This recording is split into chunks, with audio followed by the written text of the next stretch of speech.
هستم. دستون درد نکنه.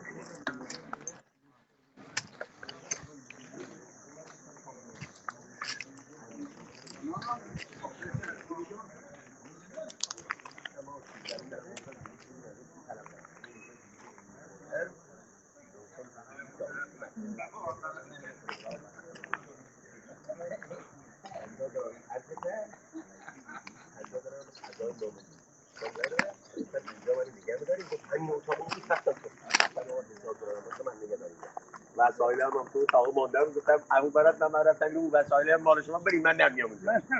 همون شب من تلفن ردیف کرد زنگ زدم به پسرم از این افتیرام بودم برم من گفتم برام $300 این شماره حساب خانه بود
Masih coba.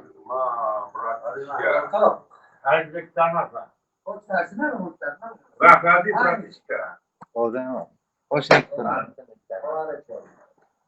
Sonra ya. Gelen.